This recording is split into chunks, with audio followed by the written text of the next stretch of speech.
Hello student, welcome to law and legal. भैया आज हम देखेंगे टेम्पररी इंजंक्शन।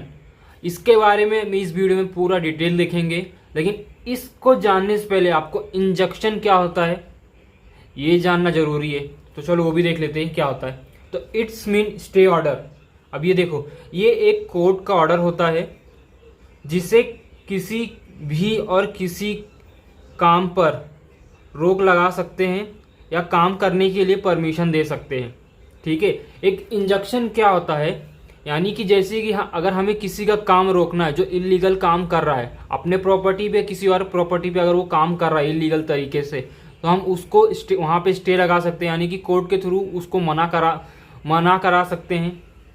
और अगर हमें अपने ही प्रॉपर्टी पर कोई काम करना है, लेकिन कोई सामने वाला जिसकी जैसे कि उसके पास कोई प्रूफ नहीं है, अब वो हमारी प्रॉपर्टी को अपनी प्रॉपर्टी बोलकर मना कर रहा है हमें काम करने से, तो हम कोर्ट से परमिशन ले सकते हैं कि हमारी प्रॉपर्टी, हमें उस पर काम करने के लिए परमिशन चाहिए। तो इस तरह हम एक ऑर्डर ले सकते हैं कोर्ट से। कहीं पे हम किसी को रोक सकते हैं और कहीं पे हम परमिशन ले सकते हैं उस पर कंस्ट्रक्शन करने के लिए, यानी कि काम करने के लिए। अब इंजंक्शन यानी कि हम कोर्ट से ऐसा ऑर्डर ले सकते हैं कि हमें किसी को रोकना हो, किसी को प्रॉपर्टी से रोकना हो, कोई काम करने से रोकना हो, तो उसे रोकने के लिए हमें एक स्टे ऑर्डर लेना पड़ता है। और नहीं तो अगर सामने वाला हमें रोक रहा है तो हमें कोर्ट से परमिशन लेना होगा कि हमें उस पर काम करने की परमिशन मिले। उसे हम परमानेंट इंजंक्शन बोलते हैं। लेकिन इस वीडियो में हम देखेंगे सिर्फ टेम्पररी इंजंक्शन क्या होता है। ठीक है। तो इंजंक्शन को एक एग्जांपल के थ्रू भी समझ लेते हैं। जैसे कि यहाँ दो लोग हैं, अनुज और साहिल। अब देखिए, ये अनुज का ये घर है। ठीक है, ये घर है। साहिल ने इसको क्या कर लिया, कब्जा, इसको कब्जा कर लिया। अब इस घर को साहिल तोड़ने लग गया है। ठीक है, कब्जा करके तोड़ने। अब देखिए, कब्जा कर लिया। अब अनुज ने केस कर दिया साहिल के खिलाफ, कोर्ट में केस कर दिया। अब इस केस के दौरान पे एक चीज और बता देता हूं मैं, इंजंक्शन हमेशा केस के बीच में ही लिया जाता है। यानी कि जब भी दो लोगों के बीच में कोई प्रॉपर्टी या लोन या कोई कब्जा या कोई ब्रीच ऑफ कॉन्ट्रैक्ट के बीच में अगर कहीं भी केस चल रहा है, ठीक है, दो लोगों के बीच में, और उन केस के दौरान अगर दोनों में से कोई भी भागता है या कोई प्रॉपर्टी को डैमेज करता है या उसे बेचने की कोशिश करता है, तो दोनों में से कोई भी कोर्ट में जाके एक टेम्पररी इंजंक्शन मांग सकता है, कि बोल सकता है कि मुझे वहां पे स्टे चाहिए क्योंकि वो उस प्रॉपर्टी को बेच रहा है। ठीक है। तो हम एग्जांपल देख लेते हैं। अब यहाँ ये केस चल रहा है। ठीक है, केस चल रहा है। इन बीच में अब अनुज ने केस कर दिया कोर्ट में और साहिल इस प्रॉपर्टी पे तोड़ने लग गया, तोड़ के नया घर बनाने लग गया, अच्छा मकान, मॉडर्न मकान बनाने लग गया। तो अनुज को ये दिखा, अनुज ने उसका वीडियो बना के कोर्ट को दिखा दिया। अब कोर्ट यहाँ पे इस वीडियो को देखा और दो चार एविडेंस भी कलेक्ट किया अनुज ने और कोर्ट को दिखाया। अब कोर्ट यहाँ पे क्या करेगी, साहिल को बोलेगी जब तक कोर्ट का फैसला नहीं आ जाता है तब तक तुम उस प्रॉपर्टी पे कुछ भी नहीं कर सकते हो। ठीक है। तो यहाँ पे इसे ऑर्डर दिया गया कि तुम कुछ भी नहीं करोगे। तो यही होता है इंजंक्शन। इंजंक्शन के टोटल दो मतलब होते हैं, एक किसी का काम रोकना और एक किसी को परमिशन देना कि वहाँ पे तुम काम कर सकते हो। तो इसे हम कहते हैं इंजंक्शन। इंजंक्शन यानी कि एक कोर्ट का ऑर्डर होता है, स्टे ऑर्डर होता है। ये कब तक होता है, कब चलता है, जब दो लोगों के बीच में केस चल रहा हो, तो उस केस के दौरान हम इसे अलग से अप्लाई करते हैं। ठीक है। देखेंगे टेम्पररी इंजंक्शन, यही हमारा आज का टॉपिक है। देखो, ये केस चलने के टाइम पर दिया जाता है। इसका मेन मोटिव होता है कि जब तक कोर्ट में केस चल रहा है तब तक उस काम को रोक के रखना, स्टेटस क्यू। अब देखो ये होता क्या है, जैसे कि हमने इंजंक्शन समझा है। इंजंक्शन में टोटल दो तरह के होते हैं, एक किसी काम को रोकना और एक किसी को परमिशन देना वहां काम करने के लिए। तो जो पहला मैंने आपको बताया, किसी काम को रोकने के लिए, ठीक है, देखो किसी काम को रोकने के लिए हम टेम्पररी इंजंक्शन लगाते हैं। यानी कि जैसे कि अगर किसी पर्सन ने एक पर्सन की जमीन कब्जा कर ली और वहां पे उस जमीन पे कब्जा करके अब ये वहां पे केस गया कोर्ट में। ठीक है। अब देखो मैं आपको एक एग्जांपल के थ्रू बताता हूँ। जैसे कि ये अनुज की क्या है, खेती की जमीन है। अब साहिल यहाँ पे आके जबरदस्ती कब्जा कर लिया। अब अनुज ने कोर्ट में साहिल के खिलाफ केस कर दिया कि साहिल ने मेरी क्या जमीन कब्जा कर ली है। ठीक है। अब इसी दौरान ये दोनों के बीच में कोर्ट में केस चल ही रहा था। इसी दौरान साहिल ने उस अनुज की प्लॉट पे, हमें मालूम है कि अनुज की प्लॉट है, अनुज का खेती का जमीन है, साहिल ने वहां पे घर बनाना शुरू कर दिया, कंस्ट्रक्शन करना शुरू कर दिया, ठीक है। तो अनुज क्या करेगा, एक टेम्पररी इंजंक्शन फाइल अलग से कोर्ट में फाइल करेगा, अप्लाई करेगा। अब अनुज को ये करने के लिए क्या क्या करना होगा, उसमें उसको एविडेंस, प्रूफ, ये सब कलेक्ट करना पड़ेगा। यानी कि अब अनुज को फोटो निकालना पड़ेगा, जब ये कंस्ट्रक्शन हो रहा है वहां के जितने वर्कर है उनसे स्टेटमेंट लेना पड़ेगा, ये सब कलेक्ट करके कोर्ट में जमा करेगा। अब उस केस के दौरान, जैसे ये लोग, इनका दोनों के बीच में क्या एक केस चल रहा है पहले से, कौन सा, कि साहिल ने अनुज का जमीन कब्जा किया इलीगल तरीके से। ये केस के बीच में ही वहां पे साहिल ने घर भी बनाना शुरू कर दिया। तो इसी को रोकने के लिए अनुज क्या करेगा, कोर्ट में अलग से एक फाइल अप्लाई करेगा, यानी कि एप्लीकेशन देगा कोर्ट में कि उसने अभी कोर्ट का परमिशन, यानी कि अभी देखो कोर्ट का जजमेंट आने से पहले ही साहिल ने वहां घर बनाना शुरू कर दिया। तो यही अनुज कोर्ट को बोलेगा।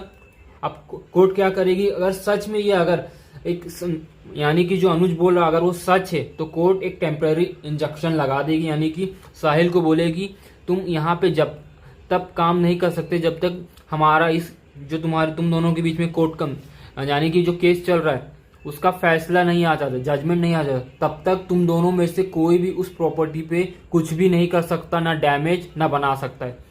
अब स्टेटस क्यू का क्या मतलब होता है कि इन दोनों का क्या चल रहा है, केस दोनों के बीच में केस चल रहा है कोर्ट में, किसके रिलेटेड, जमीन, यानी कि साहिल ने कब्जा किया है। तो स्टेटस क्यू का मतलब होता है कि जब तक कोर्ट में ये केस चल रहा है तब तक उस प्रॉपर्टी पे कुछ भी डैमेज या ग्रोथ या कुछ भी ऐसी काम नहीं होनी चाहिए जिसे दोनों पक्षों को नुकसान हो। जैसे कि ये जमीन है, अभी इस पे खेती हो रहा है, तो इतना ही छोड़ दो, ना तो साहिल इस पे घर बना सकता है और ना अनुज इस पे खेती करे, दोनों ऐसी छोड़ दो जब तक कोर्ट का फैसला नहीं आता है। जैसी स्थिति है जमीन या प्रॉपर्टी की या किसी भी चीज की जिससे केस हो रहा है, तो उसकी स्थिति वैसी ही रहनी चाहिए जब तक जजमेंट नहीं आ जाता है केस का, ठीक है। तो ये था हमारा टेम्पररी इंजंक्शन, यानी कि जब तक जजमेंट नहीं आ जाता है तब तक दोनों पार्टी उस प्रॉपर्टी पे, यानी कि उस प्रॉपर्टी या कॉन्ट्रैक्ट पे कोई भी बदलाव नहीं कर सकते। टेम्पररी इंजंक्शन एक केस के बीच में भी ले सकते हो या केस के पहले दिन भी ले सकते हो या डिसीजन आने, जजमेंट आने से पहले भी एक टेम्पररी इंजंक्शन मांग सकते हो कोर्ट के थ्रू, लेकिन वॉलिड होना चाहिए, सच्चा होना चाहिए, प्रूफ होना चाहिए, तभी आप कोर्ट इस टेम्पररी इंजंक्शन को एक्सेप्ट करेगी, ठीक है। अब टेम्पररी इंजंक्शन अलग से फाइल नहीं किया जाता है, यानी कि जब भी दो लोगों के बीच में कोई केस चल रहा है उस केस के दौरान ही, उस केस के बीच में ही हम इसे अप्लाई करते हैं। अगर किसी दो लोग के बीच में जैसे कि कोई केस चल ही नहीं रहा, तो आप अलग से जाके कोर्ट में सिर्फ टेम्पररी इंजंक्शन अप्लाई नहीं कर सकते हो। ये कब होता है, जब दो लोगों के बीच में पहले से कोई केस चल रहा है आपस में, उस बीच में अगर प्रॉपर्टी को कोई नुकसान दोनों पक्षों में से कोई कर रहा है तो वहां पे स्टे मांग सकते हैं कोर्ट से।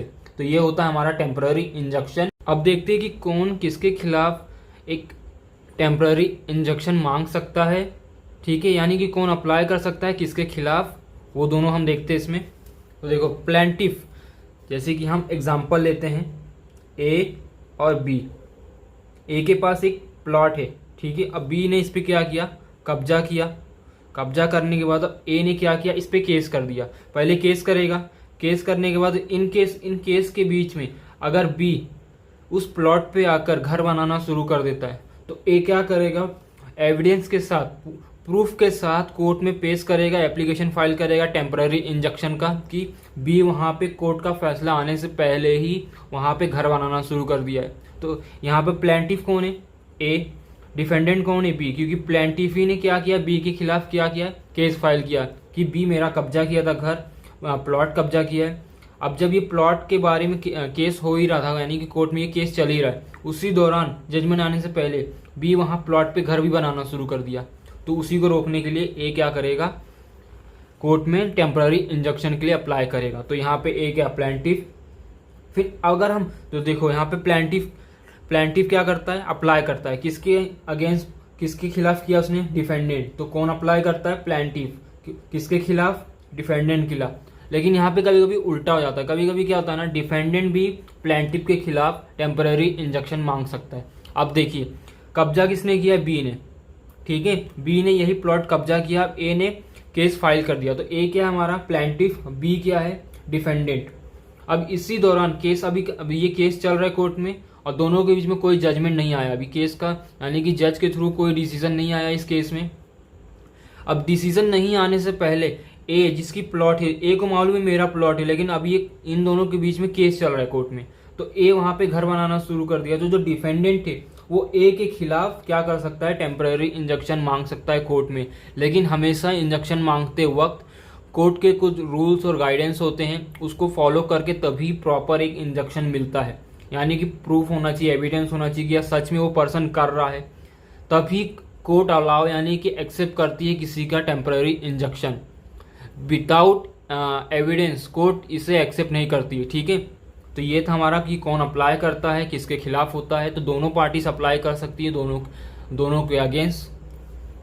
देखेंगे कि ग्राउंड यानी कि ground to grant temporary injunction किस तरह आप, यानी कि कोई भी पर्सन कब एक कोर्ट में टेम्पररी इंजंक्शन के लिए अप्लाई कर सकता है और कब हम, यानी कि कब कोर्ट इस टेम्पररी इंजंक्शन को एक्सेप्ट करता है। तो इन दोनों के बारे में हम देखेंगे। तो पहला ए कि हम कब कोर्ट में जाके एक टेम्पररी इंजंक्शन के लिए अप्लाई कर सकते हैं, कौन कौन से ऐसे प्रॉब्लम्स यानी कि प्रॉपर्टी रिलेटेड प्रॉब्लम डिस्प्यूट होते हैं कि हम जाके ये टेम्पररी इंजंक्शन मांग सकते हैं। तो उसमें पहला है डेंजर टू प्रॉपर्टी, यानी बेचना या तोड़ना। अब जैसे कि हमने एग्जांपल देखा था कि ए, देखो यहाँ पे जो ए था और बी, ए के पास एक प्लॉट है। अब बी क्या कर रहा है, इसको कब्जा कर लिया। कब्जा करने के बाद अब ए ने बी के खिलाफ कोर्ट में क्या कर दिया, केस फाइल किया। अब ये केस क्या चल रहा है कोर्ट में, यानी कि कोर्ट में ये केस चलने लग गया। अब इसी दौरान अभी इन दोनों के बीच में कोई जजमेंट नहीं आएगी किसकी प्लॉट है और इस पे किसका हक रहेगा, यह भी कोई डिसीजन नहीं आया, जजमेंट यानी कि जजमेंट नहीं आया जज के थ्रू, ठीक है। तो इस दौरान जो बी है ना, उस प्लॉट को बेचने या तोड़ने की कोशिश कर रहा है, यानी कि इस पे अगर कुछ देखो कुछ बनाने लग गया या इसे किसी थर्ड पर्सन को, जैसे कि सी को, अब बी सी को क्या कर रहा है, ये प्लॉट को बेचने की कोशिश कर रहा है, ठीक है। या अगर इस प्लॉट पे जैसे कि कोई प्रॉपर्टी पहले से बना है, अगर उसे नुकसान करने यानी कि तोड़ रहा है या जमीन को खोद के उसके खराब कर रहा है, अगर ऐसा कारण है तो यहाँ पे ए क्या करेगा, टेम्पररी इंजंक्शन मांगेगा किससे, कोर्ट से।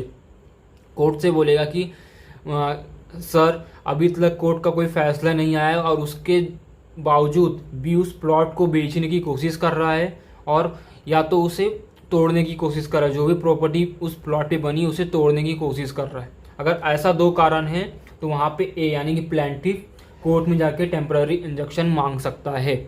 अब इसमें दूसरा है फ्रॉड ऑन क्रेडिटर, कर्जा चुकाने से भागना या बचना। ये दूसरा पॉइंट है, यानी कि जैसे कि हम एग्जांपल लेते हैं ए और बी। अब ये क्या होता है, यानी कि जब एक केस चल रहा है दो लोगों के बीच में, किसी लोन के या कर्ज के बारे में केस चल रहा है दो लोगों के बीच में, ठीक है।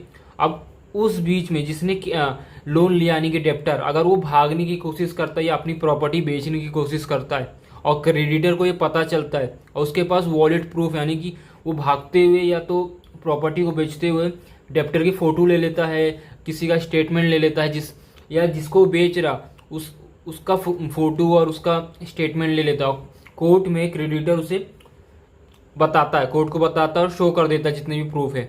तो वहां पे वो कोर्ट से क्या कर सकता है, एक टेम्पररी इंजंक्शन ले सकता है, किसके खिलाफ, डेप्टर के खिलाफ। क्यों, क्योंकि जब केस इन दोनों के बीच में चल रहा है तो ये भागने की कोशिश कर रहा है या तो अपनी प्रॉपर्टी बेच रहा है। देखो एग्जांपल से समझते हैं। अब ए है और बी है, ठीक है। बी ने ए से कितना 10,000 रुपया लिया है। अब बोला है कि मैं 1 साल में दे दूंगा, लेकिन आज तक 2 साल हो गया, बी ने अभी तक ए का पैसा नहीं दिया। तो ए ने क्या किया, बी के खिलाफ कोर्ट में केस फाइल कर दिया।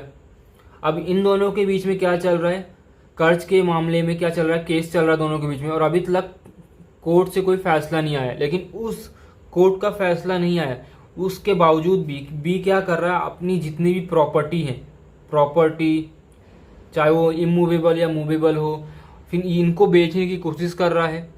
और अगर शहर छोड़ के या देश छोड़ के भागने वाला है, ठीक है, भाग रहा है, तो इस दौरान क्या होगा ना, अगर ए को पता चलता है कि बी ये सब कर रहा है तो वो क्या करेगा, ए के खिलाफ जाके, यानी कि एक जो भी काम कर रहा है वो प्रूफ इकट्ठा करेगा ए के बिहाफ पे, ए बी के बिहाफ पे जितने भी काम कर रहा है उस पर प्रूफ इकट्ठा करेगा, कलेक्ट करेगा। अगर भागने वाला है तो कौन सी ट्रेन से टिकट, फिर किसी का स्टेटमेंट किसी से उसने सुना है या उससे पूछा है कि मेरी ये गाड़ी बुक कर दो, तो ऐसा स्टेटमेंट कलेक्ट करेगा। अगर वो प्रॉपर्टी बेच रहा है, ताकि बी क्या सोच रहा है कि मैं अगर प्रॉपर्टी बेच दूंगा तो अगर एक केस भी जीत जाता है तो मुझे ए को पैसा ना देना पड़े, इस वजह से बी अपनी प्रॉपर्टी बेच रहा है। तो उस दौरान भी अगर ए को पता चलता है कि बी ऐसा कर रहा है, तो प्रॉपर्टी जिसको बेच रहा है उससे स्टेटमेंट ले ले या तो फोटो ले ले, जो भी एविडेंस ए कलेक्ट कर सकता है वो कलेक्ट करके कोर्ट में प्रूफ यानी कि शो करे, वहाँ बताए कि ये प्रूफ है, मैंने देखा है बी भागने वाला या अपनी प्रॉपर्टी बेच रहा है जानबूझकर ताकि वो मुझे पैसा ना दे। ठीक है, अगर ऐसा है तो वहाँ पे कोर्ट क्या करेगी, बी को टेम्पररी इंजंक्शन लगाएगी। अब क्या बोलेगी कि जब तक कोर्ट का फैसला ना आ जाए बी शहर या देश छोड़ के भाग नहीं सकता है, ना कोई अपनी प्रॉपर्टी बेच सकता है। ठीक है, तो ये हमारा दूसरा भी हो गया। अब देखते हैं हमारा तीसरा पॉइंट, डिस्पोजिशन यानी कि जबरदस्ती कब्जा करना। इसमें क्या होता है ना कि जैसे कि जब कोई आदमी किसी का घर या जमीन या मूवेबल प्रॉपर्टी को इलीगल तरीके से कब्जा करे या कब्जा करने की धमकी दे, तो ऐसे हालात में हम टेम्पररी इंजंक्शन मांग सकते हैं। देखो एग्जांपल से समझाता हूँ। जैसे कि यहाँ पे ए और बी है। जैसे कि ए क्या है, ओनर, ए की एक दुकान है, ये दुकान है, ठीक है, ये दुकान है। और बी क्या है, रेंटर। बी क्या है, यहाँ पे रेंट पे दुकान लिया है और इन दोनों के बीच में 3 साल का एग्रीमेंट हुआ है। तो बी ने 3 साल तक जितना भी रेंट था 3 साल तक पूरा रेंट दे दिया है। एडवांस कुछ नहीं दिया, जितना भी रेंट था 3 साल का पूरा दे दिया। कॉन्ट्रैक्ट हो गया दोनों के बीच में कि अब बी 3 साल तक इस दुकान में कुछ भी कर सकता है, यानी कि जो भी एक लीगल बिजनेस होगा वो कर सकता है। अब ऐसा एग्रीमेंट हो गया है, लेकिन अचानक से ए के पास एक नया कस्टमर आता है, सी। तो बी का भाड़ा कितना हजार था यहाँ पे, 50,000, लेकिन ए कितना दे रहा है, अब इसको 2 लाख रुपए भाड़ा दे रहा है। ठीक है, जो ए को है वो सी क्या बोल रहा है कि बी को खाली करा दो, मैं तुम्हें 2 लाख रुपया मंथली रेंट दूंगा। और यहाँ पे ए बी कितना दे रहा था, 50,000, ये कितना दे रहा है, 2 लाख देने के लिए तैयार है। तो ए इस लालच में आकर बी को क्या करेगा, खाली करवाने की कोशिश करेगा।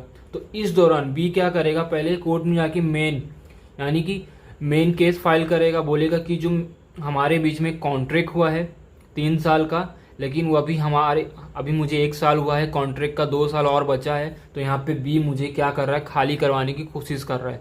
ठीक है, ऐसा केस फाइल करेगा ए के खिलाफ। तो यहाँ पे बी क्या हो गया, प्लेंटिफ, ए क्या हो गया, हमारा डिफेंडेंट। अब इसी केस के दौरान अगर ए जबरदस्ती बी को खाली कराता है और सी को दुकान देने की कोशिश करता है, तो बी क्या करेगा, वापस कोर्ट में जाएगा और एक टेम्पररी इंजंक्शन फाइल करेगा, यानी कि जब तक ये केस का फैसला ना आ जाए मुझे उस दुकान में अपना काम करने का अनुमति दिया जाए, यानी परमिशन दिया जाए। और ए को ये बोला जाए कि वो मुझे धमकी देके या खाली करा के या जबरदस्ती खाली ना करा पाए, ऐसा कर दीजिए। ऐसा बी कोर्ट में जाके बोलेगा, यानी कि जब तक ये केस चल रहा है तब तक ए बी को वहां से हटा नहीं सकता है, ना खाली करा सकता है। ठीक है, तो ये होता है डिस्पोजिशन। अब चौथा पॉइंट है हमारा कॉन्ट्रैक्ट तोड़ना, यानी कि ब्रीच ऑफ कॉन्ट्रैक्ट। इसमें क्या होता है कि 2 लोगों के बीच में कोई कॉन्ट्रैक्ट होता है, तो अगर वो पर्सन उस कॉन्ट्रैक्ट को करने से मना कर दे, ठीक है, तो जो पहला पर्सन होता है वो उसके खिलाफ कोर्ट में केस कर देगा। अब उसी कॉन्ट्रैक्ट के बीच में उसने उस पर्सन का कॉन्ट्रैक्ट करने से मना करके किसी और पर्सन का कॉन्ट्रैक्ट करने ज्वाइन कर लिया, तो वहाँ पे वो क्या करेगा, उस पर स्टे लगाएगा, टेम्पररी इंजंक्शन लगाएगा। क्यों, देखो मैं बताता हूँ। यहाँ पे हमारे पास 3 लोग हैं। अरिजीत सिंह है जो एक म्यूजिशियन है, यानी कि ये गाना गाता है। अब इसका टी सीरीज और अरिजीत सिंह इन दोनों के बीच में एक कॉन्ट्रैक्ट साइन हुआ है। कॉन्ट्रैक्ट क्या है कि 1 साल तक अरिजीत सिंह टी सीरीज के लिए क्या करेगा, देखो 1 ईयर, ठीक है, 1 ईयर के लिए, 1 साल के लिए जो भी टी सीरीज जितने भी गाने देंगे वो अरिजीत को गाना होगा। ऐसा 1 साल का कॉन्ट्रैक्ट इन दोनों के बीच में बना है। अब उसी बीच में अरिजीत सिंह को टी सीरीज से ज़्यादा पैसा देने वाली एक मूवी मिलती है। ठीक है, यहाँ टी सीरीज अरिजीत सिंह को हर एक गाने पे कितना दे रहा है, 1 करोड़। ठीक है, 1 करोड़ दे रहा है। लेकिन इसी बीच में अब अरिजीत को यहाँ पे 6 महीने हुए, 6 महीने अभी भी इनके कॉन्ट्रैक्ट का बाकी है, लेकिन अभी कॉन्ट्रैक्ट खत्म हुआ ही नहीं है कि अरिजीत सिंह किसी मूवी में उसे एक गाना गाने का मौका मिला है। ठीक है, 4 गाने गाना है उस मूवी में, 4 गाना गाना है। ठीक है सिंह, और देखो अब मूवी एक गाने का कितना कीमत दे रहा है अरिजीत को, 4 करोड़। तो अरिजीत लालच में आके टी सीरीज के साथ जो कॉन्ट्रैक्ट किया था उसे करने से मना करके सीधा मूवीज में गाना गाता है, 4 गाना गाता है और एक गाने के बदले उसे 4 करोड़ मिल रहा है। तो यहाँ पे क्या हो रहा है, जो टी सीरीज और अरिजीत सिंह के बीच में जो कॉन्ट्रैक्ट था ये क्या हो रहा है, वायलेशन हो रहा है दोनों के बीच में, यानी कि टी सीरीज के साथ गलत हो रहा है। अब जिस दिन वो मूवी का गाना गाने गया है अरिजीत सिंह, उसी दिन टी सीरीज का भी गाना यानी कि अपॉइंटमेंट था अरिजीत सिंह का, वहां पे उसको गाना गाना था, लेकिन मना कर दिया। क्यों? लालच में आके उसने मूवी में जाके गाना शुरू किया। तो इस दौरान टी सीरीज अरिजीत सिंह के ऊपर क्या करेगा, एक केस फाइल करेगा कोर्ट में कि ब्रीच ऑफ कॉन्ट्रैक्ट हुआ है, हमने आपस में कॉन्ट्रैक्ट किया था कि वो 1 साल तक मेरे लिए गाना गाएगा, मैं उसे पैसा दूंगा, लेकिन इस दौरान वो किसी और के पास गाना गाने जा रहा है। देखो अब यहाँ पे पहले इनका देखो, इनके बीच में ब्रीच ऑफ कॉन्ट्रैक्ट हुआ, तो अरिजीत टी सीरीज क्या है यहाँ पे, प्लेंटिफ, और अरिजीत क्या है, डिफेंडेंट। तो प्लेंटिफ टी सीरीज ने अरिजीत सिंह के खिलाफ कोर्ट में केस फाइल किया कि इसने ब्रीच ऑफ कॉन्ट्रैक्ट यानी कि जो भी कॉन्ट्रैक्ट हमारे बीच में था वो करने से मना कर दिया। ठीक है, तो ये केस चल रहा। अब इसी बीच में अरिजीत सिंह अगर किसी और के लिए काम करता है, किसी और के लिए गाना गाता है, जैसे कि मूवी में गया 4 गाने गाने, उसे 4 करोड़ मिलेगा। ठीक है, अब इनके केस के ही दौरान वो किसी और का ही गाना गाने जाता है, तो यहाँ पे अगर टी सीरीज को पता चलता है कि हमारे बीच में जो केस चल रहा है उस केस का अभी तक जजमेंट भी नहीं आया, यानी डिसीजन भी नहीं आया है, और उसी बीच अरिजीत सिंह किसी और के लिए गाना गाने जा रहा है, तो अगर टी सीरीज पूरा प्रूफ कलेक्ट करेगा, कोर्ट में पेश करेगा कि देखो अभी भी डिसीजन नहीं आया सर, और अरिजीत किसी और के लिए गाना गाने जा रहा है और हमारा कॉन्ट्रैक्ट 1 साल का था, तो आप उस पर स्टे ऑर्डर लगाइए, यानी कि टेम्पररी इंजंक्शन लगाइए, कि ताकि जब तक मेरा कॉन्ट्रैक्ट पूरा ना हो किसी और के लिए भी गाना नहीं गा सकता है। ऐसा वो तब तक एक टेम्पररी इंजंक्शन मांग सकता है जब तक डिसीजन नहीं आएगा कोर्ट का। तो ये था हमारा चौथा पॉइंट। तो ये 4 पॉइंट थे आपका एक कोर्ट से, यानी कि कोर्ट में जाके एक टेम्पररी इंजंक्शन के लिए अप्लाई कर सकते हो। Grant to ground temporary injunction में भी देखते हैं, यानी कि पार्ट 2। अब देखो कब कोर्ट एक टेम्पररी इंजंक्शन को एक्सेप्ट करती है, कि यानी कि जब हमारे पास वॉलिड प्रूफ होंगे तभी एक्सेप्ट करेगी, तो उसी के बारे में हम पढ़ेंगे। तो इसे हम 3 पिलर यानी कि गोल्डन प्रिंसिपल भी बोल सकते हैं, इसके 2 नाम होते हैं। ये 3 पॉइंट एक टेम्पररी इंजंक्शन देते समय, कोर्ट देते समय इन 3 पॉइंट को एक एप्लीकेशन में देखती है। अगर ये 3 पॉइंट है तभी किसी को एक टेम्पररी इंजंक्शन मिलता है। अगर ये तीनों पॉइंट में से अगर 2 ही पॉइंट, 1 पॉइंट मिसिंग है तो भी नहीं मिलेगा। अगर 1 पॉइंट है, 2 पॉइंट मिसिंग है तो भी नहीं मिलेगा। तीनों पॉइंट होने चाहिए उस एप्लीकेशन में, यानी कि उस जिससे भी टेम्पररी इंजंक्शन चाहिए, ये तीनों पॉइंट होने चाहिए, तभी उसे कोर्ट एक्सेप्ट करेगा और टेम्पररी इंजंक्शन देगा। तो चलो पहला पढ़ते हैं इसमें। पहला क्या है, प्राइमा फेशिया केस में सच, मुद्दा, एविडेंस, ये तीनों चीज होनी चाहिए तभी पहला पॉइंट है। अब कोई भी पर्सन कोर्ट में, यानी कि चलते हुए केस में, अब उसका कोई केस चल रहा है कोर्ट में और उस दौरान अगर वो टेम्पररी इंजंक्शन मांग रहा है, तो उसमें क्या होना चाहिए, सच प्लस एविडेंस होना चाहिए, मुद्दा, यानी कि मुद्दा हमेशा रियल होना चाहिए। अब जैसे कि ऐसा मुद्दा नहीं होना चाहिए कि 2 रुपये के लिए कोई कॉन्ट्रैक्ट ब्रीच हुआ है और उस दौरान अगर 2 रुपये का सामान कोई पर्सन उसके उस 2 रुपये के लिए अगर वो पर्सन भाग रहा है, तो इस दौरान कोर्ट इस ऐसे केस को क्या करेगी, रिजेक्ट करेगी, क्योंकि यहाँ पे कोर्ट का टाइम बर्बाद होगा। कोर्ट क्या देखती है कि वो रियल मुद्दा होना चाहिए, उससे किसी का नुकसान होना चाहिए, यानी कि प्लेंटिफ का सच में उससे कोई नुकसान हो रहा है, कोई सच में कनेक्शन है। अगर हमने ये केस नहीं लिया तो क्या सच में उसका कोई नुकसान होगा, ऐसा देखती है तभी उसे एक्सेप्ट करती है। जैसे मैं आपको एग्जांपल देता हूँ, देखो यहाँ पे हम लेते हैं राहुल और यहाँ लेते हैं राहुल और अजय। ठीक है, ये 2 लोग हैं, देखो ये 2 लोग हैं, यहाँ सच, मुद्दा और एविडेंस होना चाहिए। तो ये 2 लोग हैं। अब अजय ने राहुल से कितना 100 करोड़ रुपया लिया है, ठीक है, 100 करोड़ राहुल से लिया है। अब इस दौरान अजय ने राहुल से 100 करोड़ रुपया लिया है और बोला है मैं 3 साल में वापस कर दूंगा, लेकिन यहाँ 5 साल हो गया, अजय ने राहुल को पैसा नहीं दिया। अब राहुल क्या करेगा, अजय के खिलाफ केस फाइल करेगा कोर्ट में, ठीक है, यहाँ पे केस आ गया। अब इसी केस के दौरान अगर अजय अपनी सारी प्रॉपर्टी बेच के भागने की कोशिश कर रहा है ना, तो ये क्या करेगा, राहुल इसके खिलाफ, अजय के खिलाफ सारे प्रूफ एविडेंस कलेक्ट करेगा कि जिस दिन भागने वाला है, टिकट, कौन से ट्रेन से, किस चीज़ से भागने वाला है, और किसी का स्टेटमेंट ले लेगा। कोर्ट में उसके क्या करेगा, प्रूफ करेगा, दिखाएगा कि कोर्ट को दिखाएगा कि राहुल अजय भागने वाला है, हमारा जो केस चल रहा है उसके बीच में अजय भागने वाला है।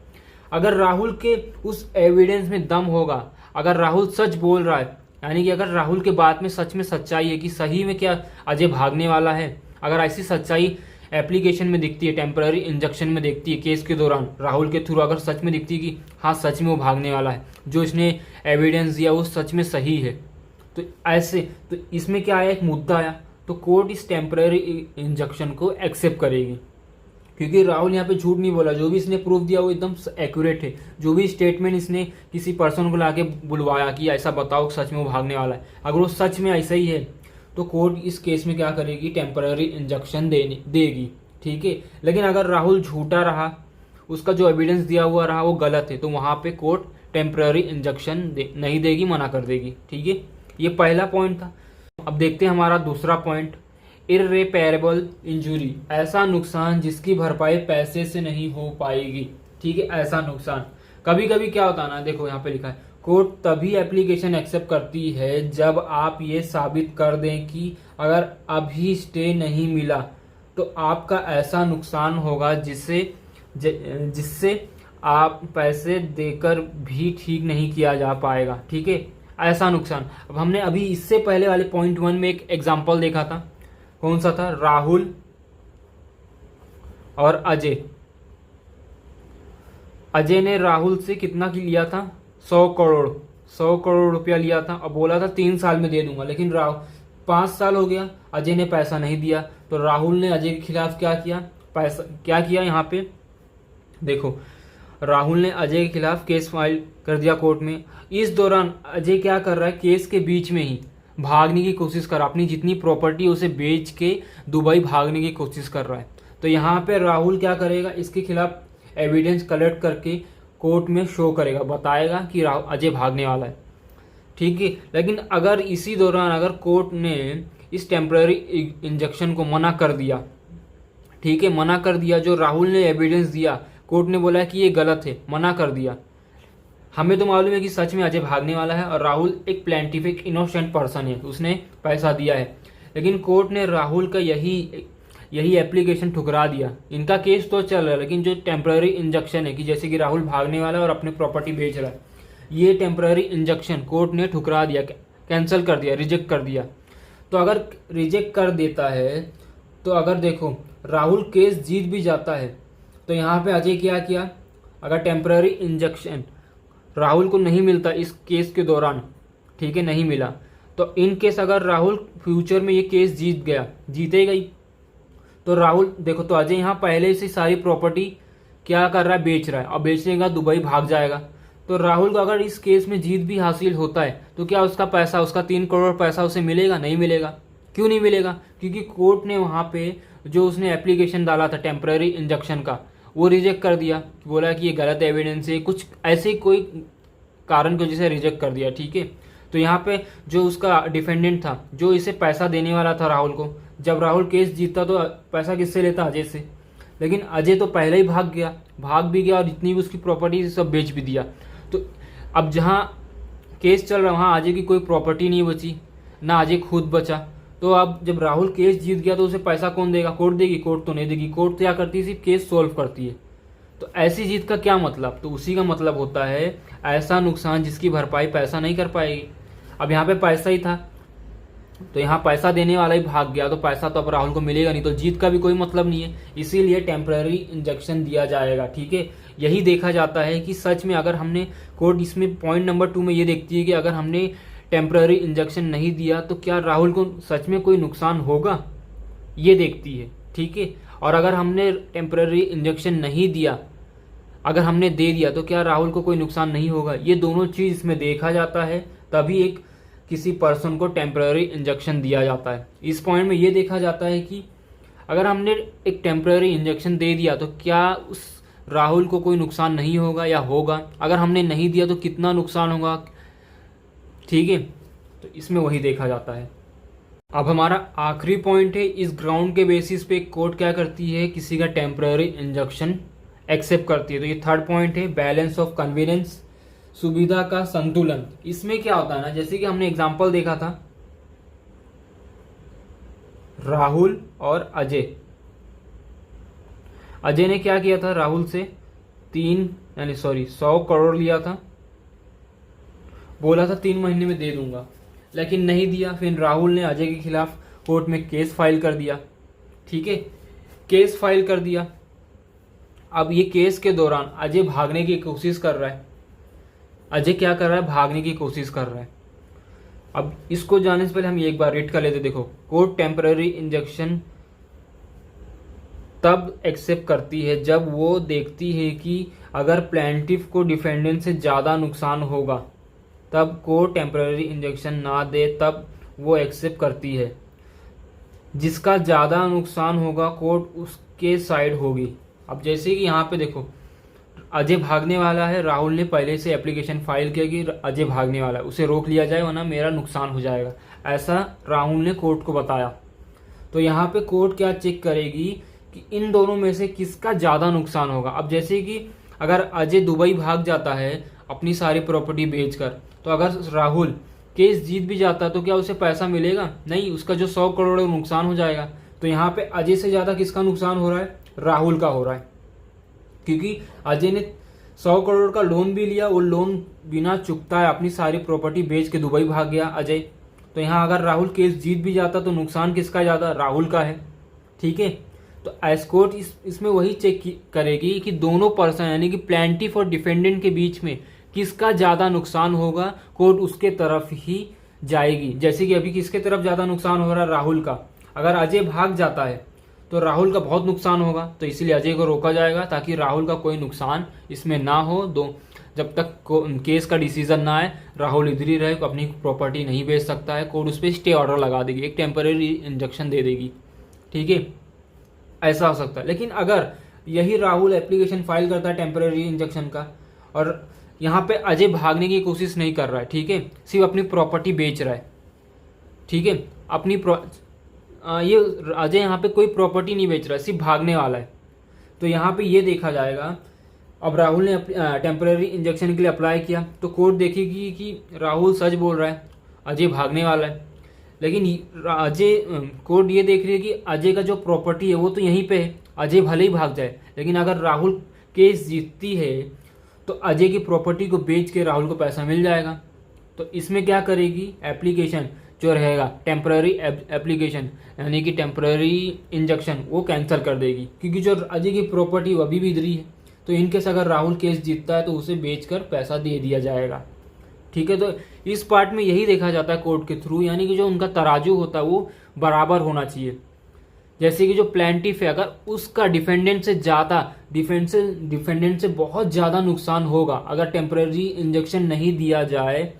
देखिए जो राहुल है, अगर राहुल ने जो अप्लाई किया है टेम्पररी इंजेक्शन के लिए कोर्ट केस के बीच में, ठीक है, तो उस बीच में अगर इसे राहुल को नहीं दिया जाए तो क्या राहुल का डिफेंडेंट्स यानी कि अजय से बहुत ज्यादा नुकसान हो जाएगा। अगर बहुत ज्यादा नुकसान हो रहा है ना, डिफेंडेंट से प्लेंटिफ का नुकसान बहुत ज्यादा हो रहा है, तो वहां पे कोर्ट टेम्पररी इंजेक्शन देगी। लेकिन अगर प्लेंटिफ ने टेम्पररी इंजेक्शन के लिए अप्लाई किया और उसका नुकसान डिफेंडेंट से बहुत कम हो रहा है, बहुत कम, वहां पे डिफेंडेंट का नुकसान ज्यादा हो रहा है, तो वहां पे प्लेंटिफ का टेम्पररी इंजेक्शन रिजेक्ट कर दिया जाएगा।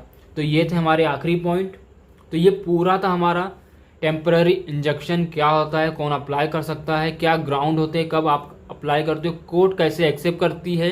तो ये सब हमारे पॉइंट थे, ये एक टेम्पररी इंजेक्शन था। तो आई होप आपको अच्छा लगा होगा। आज के लिए इतना बस, चलो बाय।